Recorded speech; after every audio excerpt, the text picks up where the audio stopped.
Chris was here, we were doing sound check and all that, you were talking about how the syllabus is changed a lot since the time that you have graduated. And if you, who had SPM, how long already? 6 years? 6 years ago. You were 6 years ago, and I have, maybe mine is like 13, if I'm not mistaken. Mine's 10, right? yeah. If it's 13 years ago, I'm pretty sure it's changed a lot, right? Do you think it's more towards one-sided now than last time? What are your thoughts, man? Oh, bro, he's thinking of the political answer because he's gonna get shit in the comment section. I can't say for other subjects, but let's just talk about Sejarah. Sure. I think one thing they did was they removed all 4 chapters of Islam. Whoa, they removed it? They removed. Okay, they didn't really remove it. They just relocated it. They relocated it to Form 1 now. So you're learning about Islam in Form 1. I see. And in Form 4, it's more about a country. So it's no more kepercayaan enemies me in Form 1. You still learn about all those. Paleolithic you still learn about it. Oh, you still learn about it. One thing I think they did correct in Sejarah was they made it all link up now. So when it's Form 4 Chapter 1 all the way to Form 5 Chapter 10, it is in the same continuous timeline. Oh, I see. It is not like Jump when here, we jump there. first started, we learned about Huang Ho lah, then suddenly about Islam lah, then suddenly goes back to our country.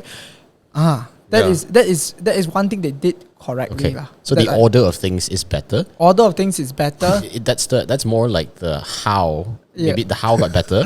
Did the what get any better? Nah lah, not really lah. Yeah. Okay, so unfortunately, it didn't get better. Did it get worse? Or is it basically the same shit? I think it's not enough for Malaysians.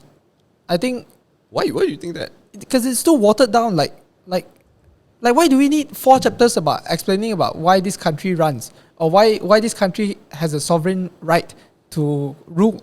No one's disputing that. No one's That's a fair assessment. No Malaysian is. Who says they can simply do a constitution? No one. No freaking what? Nobody. Yeah. But we're learning about it.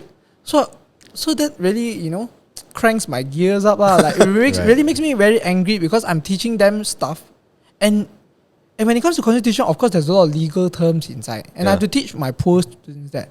And because these terms I'm learning it and I'm teaching it is in BM. Yeah, it's even more. It's even worse. Yeah, because there is no way, right?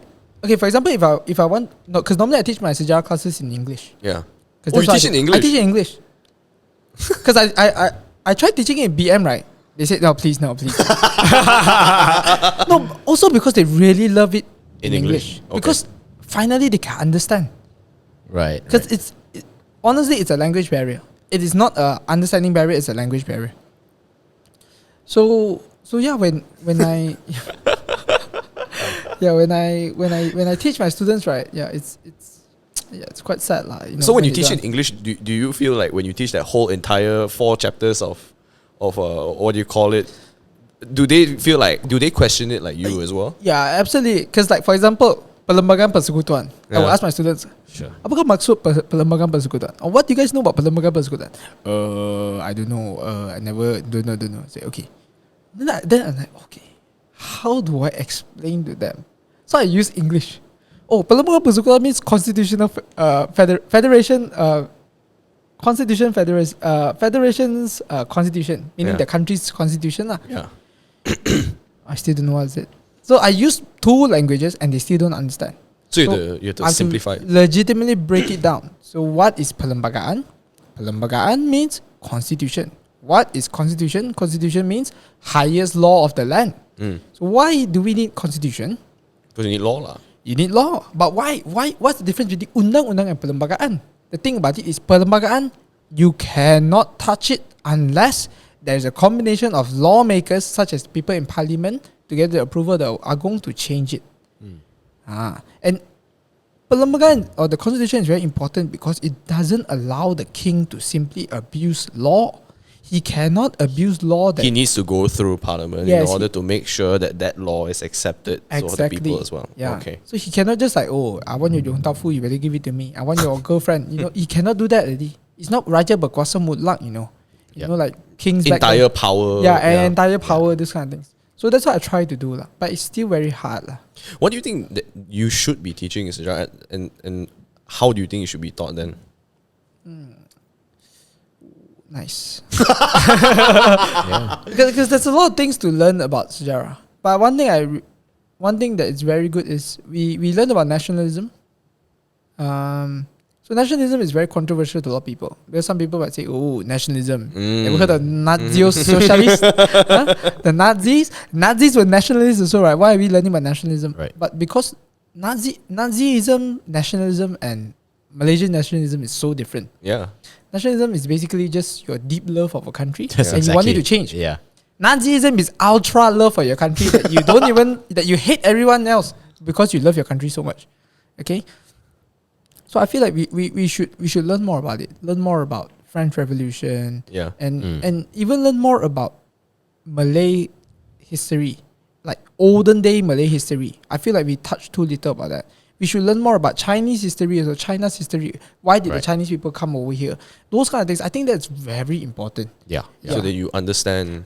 More Exactly. of a global context, right? Absolutely. The reason why I asked this question, right, is because, right, when I was in college, and I think I was like 18 or 19 already, right, at that time, right, I didn't even know what the fuck the Holocaust was. Yeah. Oh, and yeah, honestly, okay. there's no fault of your own. I swear to God, right? Majority of Malaysians wouldn't know it. Yep. Dude, I went and I was speaking, and my lecturer was from New York, okay? And bear in mind, so Andrew and I were from SMK background, alright? I go to Taylor's, right? I go to fucking film class. So the guy is showing me all those noir films, all that shit, right? Then he starts talking about Karl Marx and all that. I'm like, okay, I get it, right? Communism. Right? Then he talk. Then suddenly he say, this, Schindler's List. So I was like, what's Schindler's List about? He said, about the Holocaust, man. I'm like, What's the Holocaust? yeah, bro, because I'm a not shy person, I damn okay. thick skin. Yeah. In the class, I straight asked, what's the Holocaust? Bro, Area everybody just look at me like, are you fucking serious, John? You trying to be funny, is it? Then I like, no man, actually I have no clue whatsoever. In fact, I think it was that day, right, I learned what genocide meant as well. Oh, interesting. Yeah, because, right, let's just think about it lah.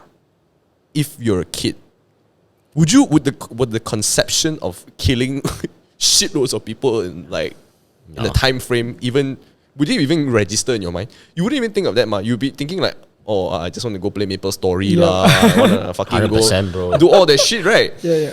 You wouldn't think of, hey, let's kill like half the population like Thanos that thing. I mean, now people would think about it lah, but Yeah. at that time, no Thanos, right? So you wouldn't think about it.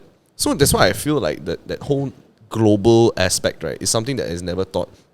So to go back to that whole Malaysia focuses a lot on Malaysian history, which is no doubt important, right? I didn't realize the importance of the Malaysian history element until I went to the US and I learned about American history. Yep. And I never thought like American history was important because I'm like, bro, first of all, I'm not American, so fuck that. It's only when I had this incredible professor, she was black, and she taught me about American history. And that was when I was like, holy shit. It made me understand so much about slavery, Yep. you know? And I don't know what's that movement, the gold rush and shit like that, right? And I forgot what's that term called where the US expanded from the right to the left one, from east to the west. You know what I'm talking about? Yeah, right? I know what you're Yeah, talking yeah. about. There's a term for it. I can't Yeah. recall the term also. Yeah. Can't recall as well. Yeah, but it was all this. Then I realized, oh my god, I feel like if Malaysia's history, right, was told the same way that Absolutely. American history was told by this professor, right, I probably would have such a deep appreciation for where I'm from. Yep. And it's only when you're older, right, you're like, oh shit, this happened because of that, right? And then I like think about it, I like, fuck. What the fuck did I learn in Sejarah, bro? I learned Nabi Muhammad SAW. I learned, if you ask me, right, only Poigi remembers, and I can tell you for a fact, right, that a lot of people that learn Sejarah now, right, it's all through hafal. It's just 100% memorization. Of course, only. yeah. It's legit vomiting out after SPM. They don't remember anything after SPM. Yeah. Yeah. Legit. And it's so fucking sad, you know, because like if you think about it, right, you spend so much time in your youth. Could have learned so much. And if Absolutely. you had registered, right, wow, imagine you can apply now. My God.